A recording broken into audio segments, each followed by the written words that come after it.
So I finally watched Avatar Aang: The Last Airbender, and this shit was peak. I wasn't lying, by the way, because I chose to be an ethical fan and I waited until the official release of the movie to watch it, and I'm glad I made this decision. Enough yapping though, let's talk about the movie. Alright, so boom. We open with the air nomads being wiped out after Aang abandoned his responsibilities as the Avatar. But it turns out to be a bad dream and my glorious King Aang looks so clean. Oh my god, bro, it's dick riding all you do? Warning, this video will be filled with glazing. He visits this abandoned air temple to find airbending relics, but he's attacked by this group called the Denied. And I must say that this animation is OD clean as hell. Aang blocks and weaves all of their attacks, establishing his Weave Nation certification. But he finally goes on offense and pushes everyone back. Right as this dude grabs his figure of Avatar Sonum. Aang snatches it from bro and is curious as to why they're looking for her. But there's no time to theorize right now, because big dude launches the other two towards him. So he scales further up the building and this girl shoots some arrows at him. But Aang uses his airbending to evade that shit. He has a close call with his next attack though, because that shit was scarily close to taking his head off. The thing that Aang is on falls to the ground and this girl tries to sneak him while he's distracted, but she fails miserably. They must have given her the wrong target, because the only person she's hitting right now is Hank Hogan. And Aang tries to talk it out with Shorty, but the other girl shoots a flaming arrow at them. So Aang has to protect her while the building collapses. You wanna know how Shorty repays him? By snatching the map from bro that leads to Sonum's staff. I'll explain that in a minute. Aang not only stops the building from falling to the ground, but he successfully puts it back together, which is more impressive than anything bum-ass Korra did in her life. We get an updated version of the iconic intro, along with the mini recap of the series, but real Avatar fans didn't need this shit. My main focus though is how beautiful this film is. Right hand on the Bible. This is one of the most beautifully animated films I have ever watched, and I love the art style they went for with this movie. If only it was released in theaters. We see Katara fine as giving a speech to the people of Republic City about their mission to create a place where people of all kinds can peacefully live amongst each other. She also unveils the Unity Tower right before the goat pulls up, and Shorty jolly as a motherfucker to see her man. I need this type of woman in my life. She need to step away from my glorious king though before shit get wicked. Later on that night, she heals his wounds while the two discuss the Denied, who are growing in numbers. Aang also gives him props for low-key being like that, even though they're non-benders. Aang then expresses his guilt for abandoning the air nomads like a black father, but Katara reassures him that even though he's the last airbender, he is not alone. After all, he got a ride or die squad behind him. She also praises him for being the cause behind Republic City, a place where all nations can reside, but he responds with this: all except mine. Not gonna lie, that shit hit me. He then tries to find out more about Avatar Sonum through the past avatars, but nobody knows who she is except this little ass nigga right here, who dropped some lore about Shorty. She was the Avatar during the golden age of airbenders, and she supposedly wielded a staff that could channel the energy of the spirit world and make anyone who possesses it OP as shit. Aang comes to the conclusion that the Denied are searching for this weapon, which is an issue since they have the map to its location while Aang doesn't know jack shit. Little nigga tells Aang that word on the block is Sonum disappeared with the staff on the peak of Mount Baihu, so he wastes no time and dips in the middle of the night. But before leaving, he notifies the whole gang of the situation because he gonna need some help. I just want to say I love all of their grown-up designs. They all look great. My boy Zuko clean as hell, Sokka being delusional per usual, and Toph still showing everybody that she is the greatest earthbender and metalbender of all time. That is not a debate either. I don't want to hear shit about Bolin, because he is getting his ass whooped by elderly Toph, let alone her in her prime. Aang gets to the peak of the mountain and discovers this. He uncovers it to find who he believes to be Avatar Sonum, but when he breaks the ice, he sees that he is terribly mistaken. Right now though, there's fatter pussies to finger, because the mountain is collapsing, so he has to focus on saving himself along with this anonymous man. He does some crazy parkour and eventually catches bro, but is on the verge of getting that Gwen Stacy POV, so he pulls out the Avatar state to use firebending to stay in the air. My boy still got some of the craziest movement tech in fiction. If I'm lying, I'm flying. Also, this shot is amazing. I just had to say that. They get clipped by the mountain before the mystery man finally wakes up, and it's revealed that bro is an airbender. Nah, they really just invalidated the entire branding of the show. Mystery Man uses his bending to stop the mountain from flattening them, and this has to be one of the greatest feats in the entire series. I've seen enough, Korra sucks. Anyways, the gang pulls up and saves him at the last second. Now to address the elephant in the room. Who the hell is bro right here? Before he gets a chance to introduce himself, he passes out, so they go to this campsite where Katara heals him and analyzes his chi. She says bro is built different, and his chi is nothing like she's ever seen before. Just wait until she finds out about me. They also conclude that bro was in that ice even longer than Aang, based on his ancient airbender tattoos. Toph isn't too worried about that though, and is asking if bro is some fine shit. Everyone else starts flaming her until Zuko confirms that bro is attractive. Don't tell me my Fire Lord Isaiah Wade descent and I can't go for that shit. Dude finally wakes up and starts tweaking. Bro even tries to attack Toph, but Aang stops him. They catch him up on all the world updates, such as Sonum being dead, Aang being the current avatar, and the air nomad genocide. He says they have to find the staff before giving a little lore drop. So boom, Sonum used his staff to create an air nomad utopia called Jarana, while also giving birth to a new wave of airbenders, which is how this guy, whose name is Taga, got his powers. When Aang learns that he can give people airbending with this staff, he like, I need that. Bitch, I need that. Everyone else is on board with the idea except there's one problem. They don't know where to find the staff, and the Denied are already on their way there. But luckily, Taga knows where to go. He tells Aang to ready the bison, then disrespects Katara by saying a water child has no place in the skies, so Aang has to tell them how they roll. They go together as one unit and they're stronger that way. Bro need to learn his place. He cannot be disrespecting our wife like that. They hop on Zuko's ship and head towards the endless sea. But tell me why these motherfuckers start aura farming for absolutely no reason. Taga, I promise you we see the fit. Out here moving like Piccolo while the fate of the world is on the line. I didn't know they practice aura bending within the air nomads. And then later on we see Taga doing this bullshit. I swear niggas be doing anything to look cool. Even the gang trolling his ass, but Aang is glazing bro like he's a Gojo of airbending or something. Look at him.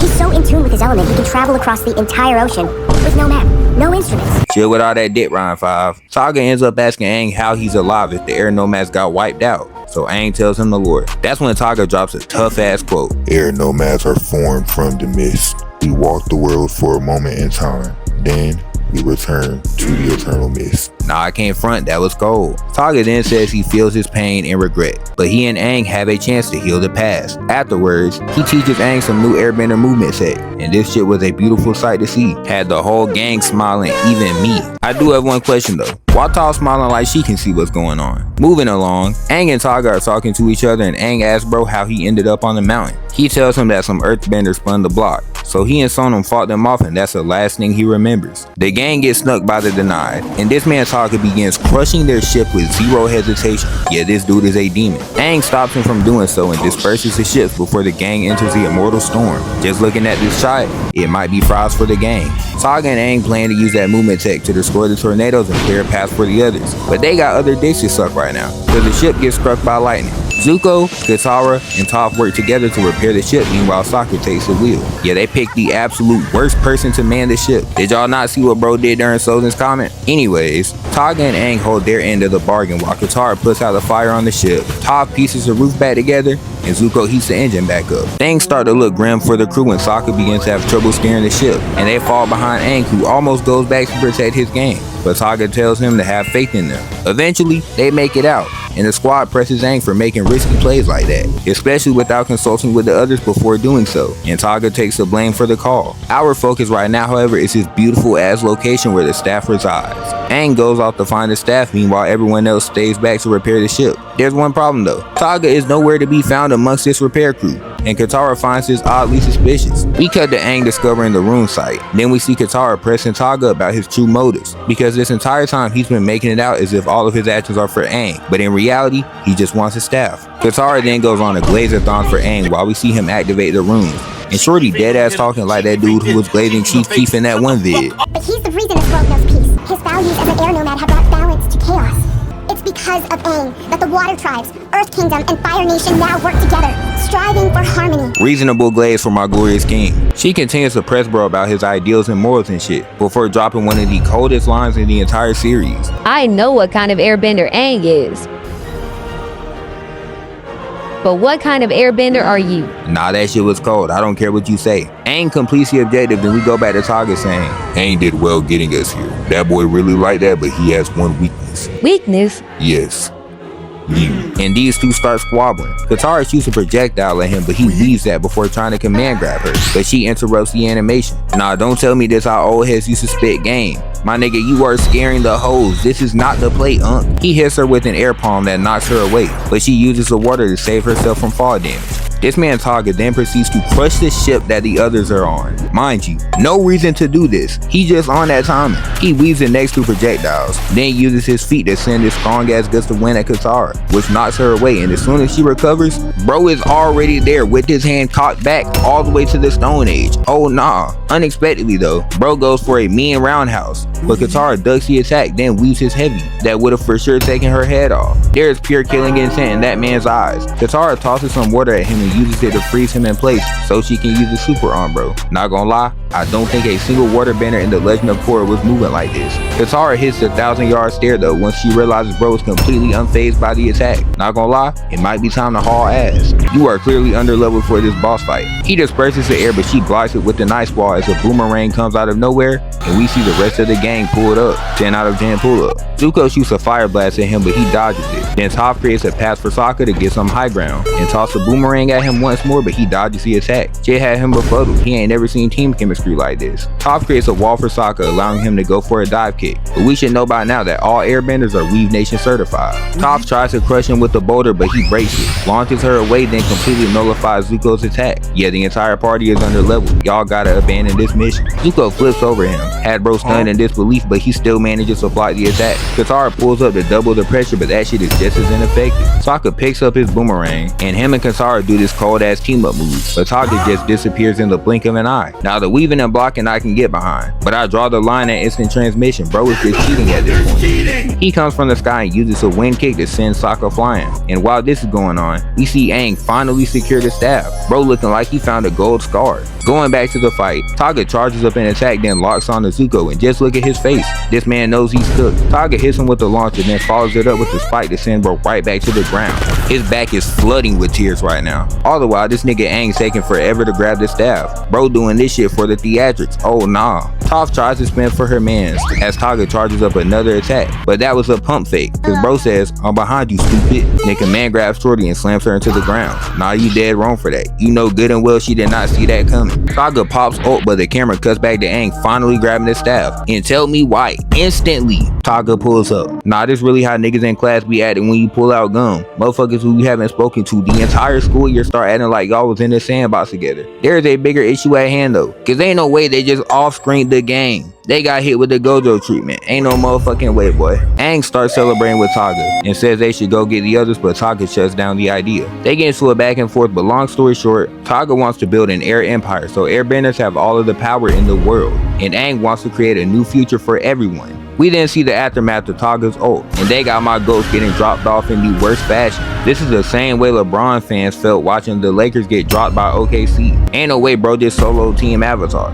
Taga continues to try and corrupt Aang with his ideals, but once Aang realizes that bro hurt his girl, he instantly pulls out the Avatar state. It's gonna be a sandbender situation all over again. He launches Taga, but bro recovers and uses the staff to blast Aang away. There's no way my goat bouncing like a Spalding. I can't bear to watch this. Aang recovers, but Taga continues to apply pressure until he finally catches Aang off guard and sends him flying. Nah, he doing him worse than Ozai. Aang crashes to the ground, then Appa pulls up to spin for his master. Nah, bro, a real one. It's a shame he gets slammed to the ground as well. Aang boosts himself up with fire, then tries to land on Taga, but he pops his ult and this wraps from here. They got my boy looking like a Dragon Ball character getting hit. Shit even knocked bro out of the Avatar state. Just end it right there. I don't need to see any more. He slams Aang into the ground, and I gotta say, bouncing 5 times is crazy. My boy going outside. Taga aura farms real quick before taking Appa so he can pull up on the denied. He tells them the Avatar is dead and he can give them the power they want to build a new world where they're on top. Who is this nigga feeling like? Aang wakes up in wherever the fuck this is and starts beating himself up for the mistakes that he's made. In that moment, Avatar Sonum pulls up to comfort bro.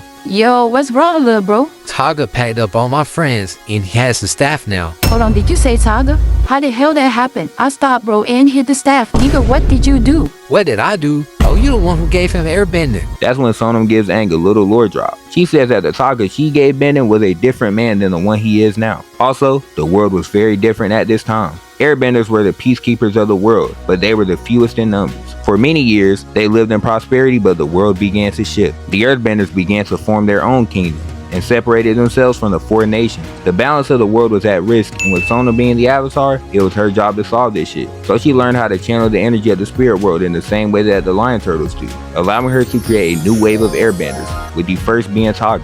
She sent these airbenders out to essentially be damage control, but the earthbenders were not holding back in the slightest. Taga ended up watching all of his people get slaughtered right in front of him. This transformed him into the demon that he is today, and in his eyes, if you weren't an air nomad, you were an op. He even begged Sonum to use his staff to create an army and pack up anyone who wasn't from their hood. Not gonna lie, this is a crazy thing to request from the Avatar. Shit almost as crazy as Eddie Brock asking God to kill Peter Parker. She obviously denied his request, so he took the 2003 Kobe method and stole that shit. But his energy was so corrupted by grief and rage that the power of the spirit world consumed him and turned him into this beast right here. Nigga looked like Hashimo's mythical beast Amber form. By this point, he was too powerful to kill, so she sealed him above the skies where no one would find him. She then sent the air nomads into the mountains and hid Jirana in the spirit world before locking the staff away and making it only accessible to the Avatar. Her dying wish was that one day an Avatar would create new airbenders and bring balance to the world. She wants Aang to be that Avatar and tells him that he has to stop Taga before Bro connects her staff to the temple. He vows to not let Taga start another war as he gets resurrected by Katara. He's relieved to see his friends since he thought they died, and they tell him that they did, but the spiritual energy in the water allowed Katara to bring them back to life. Their new objective is to stop Taga, but they have an issue. The ship is crushed and Taga ran off with Appa, so they're stuck on this island. Aang has a plan though. They know that Taga is looking for Jirana, which is in the spirit world, and since they're in a location booming with spiritual energy, Aang summons the ocean spirit so it can open a portal to the spirit world. Sokka tries to bitch out, but Zuko stops him and is like, "Face your death with honor." I just wanted to mention that cold line. That's some shit my boy Kratos would say. They go through the portal, and when they get to the spirit world, they realize things are not right. Sokka and Aang are the same age that they were in the original show. Toph is a baby, and both Zuko and Katara are Duke Dennis age. Shit brazy. Aang states that the spirit world is out of balance, and so are they. They look up and see Taga doing some shit. We cut her bro, and this nigga is still aura farming. Who do you think you are? Not gonna lie, I was confused trying to figure out what he was doing until Aang says that he's pulling Sonum's temple into their world. Yo, they are so fried. This pig spirit comes out of nowhere, and after Momo spits some real nigga Nista, bro, he takes him to the temple, where they return to normal. They look over the edge and realize that this shit is right over Republic City. Oh nah. This is the equivalent to Madara dropping a meteor on the Shinobi Alliance. This nigga is an airbending terrorist. I can low-key see the Bin Laden, bro. We can't let him destroy everything we built. Well, no shit, Sherlock. Saga pulls up on Appa and immediately starts getting jumped. He gets hit by a gust of wind, followed by Sokka tossing his boomerang at him. Meanwhile, Zuko spams projectiles at bro. I need to say that this is Zuko's cleanest fit ever. I love this shit. Toph full boxes him and Katara shoots some water at him, so he pops the combo breaker, but gang, you are not slick. Bro is stealing Toji's entire flow and thought we wouldn't notice. You are not that guy, pal. Also, that animation was clean as hell. I'm sorry for glazing this movie, but I gotta do it. Taga like, I was not familiar with your game, Avatar. I underestimated you and your friends, but you are too late. And bro throws one of the craziest aura lobs to the denied. I gotta give credit where credit is due. This was a top tier pull up from the group. I see he saw them aura bending as well when he gave them air bending. Nah though, peep how the gang is ready to run the fade. They all on point, and then we got Sokka in the back looking clueless as hell. It's always one motherfucker who gotta ruin the flick. Loki though, I can't be mad at him. Imagine being surrounded by this many niggas and you are the only non-bender present. I'd be sick. The game plan is for the gang to handle the denied while Aang calls ISO on Taga and to get the staff back. Taga tells his squad to kill them, and these motherfuckers are overly eager to catch a body. Nothing but ear-to-ear grins on their faces right now. They do this crazy team-up super that blows the whole team back with the exception of Aang, but Appa comes in with the clutch save. You love to see it. They look at the chaos that is happening in the streets of Republic City, but the denied are hot on their ass right now. They refuse to let them escape, so Shorty right here shoots an explosive arrow, knocking them to the ground.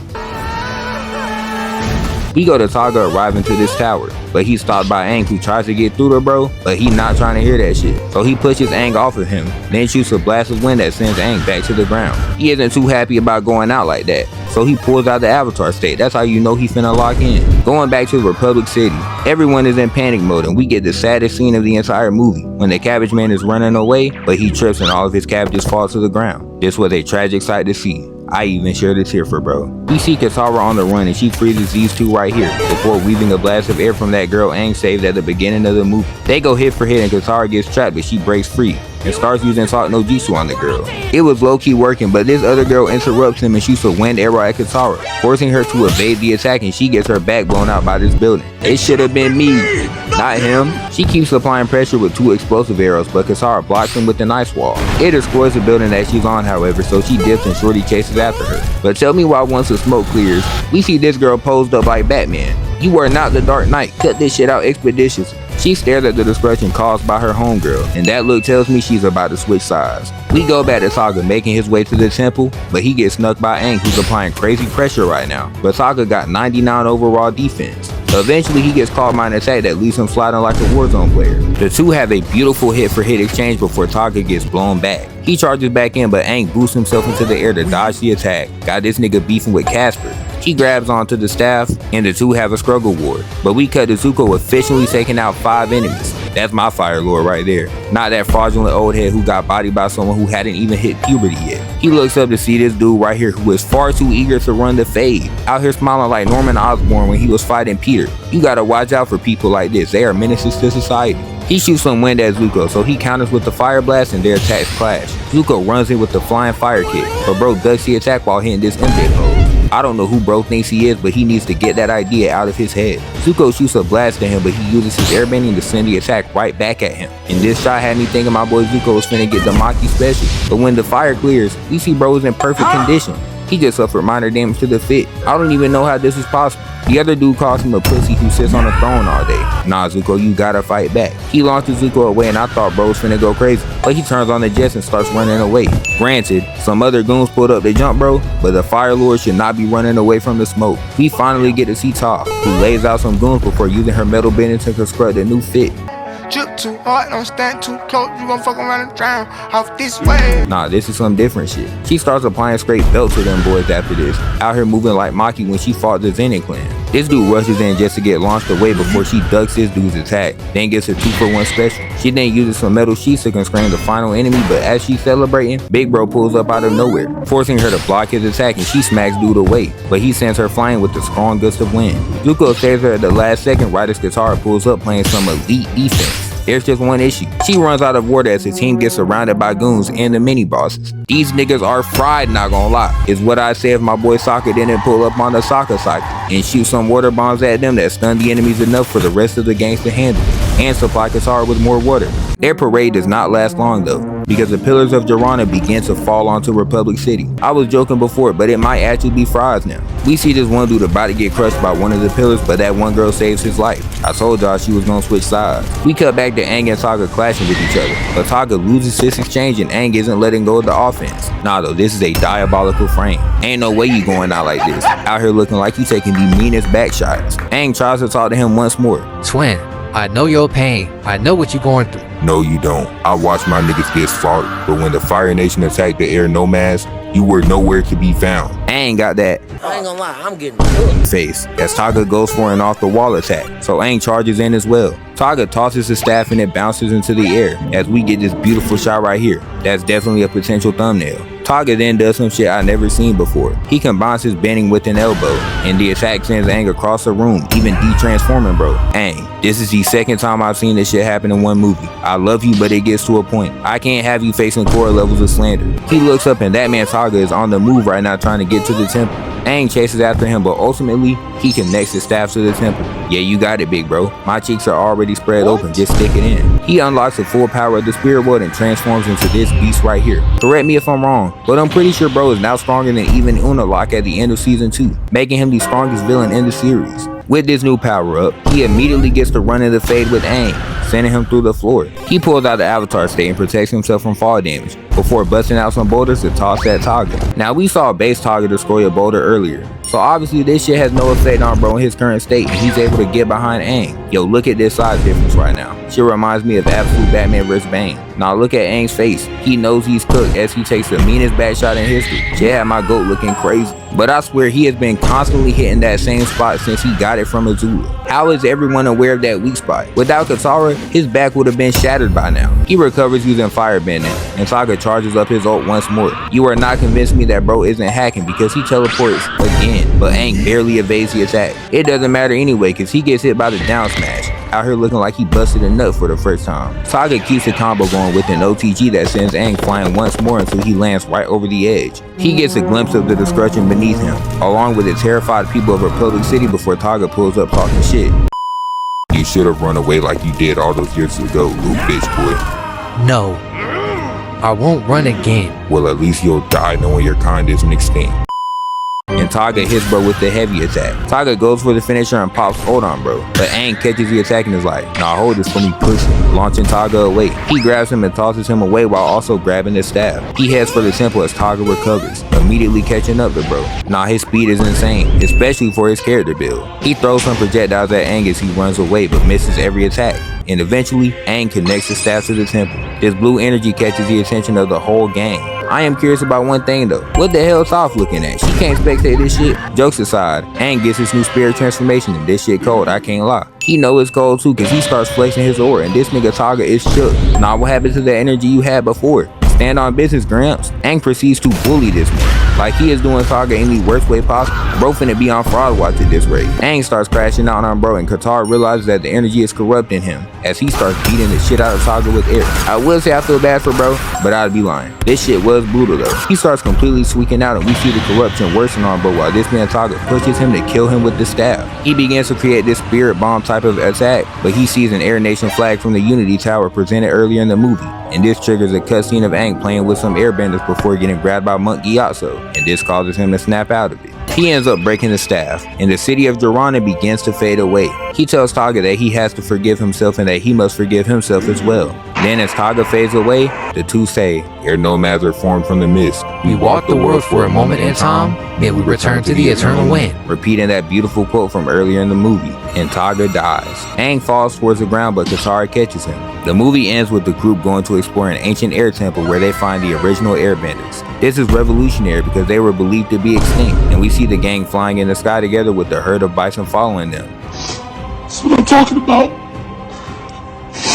This shit means something to me, man. Before the credits roll.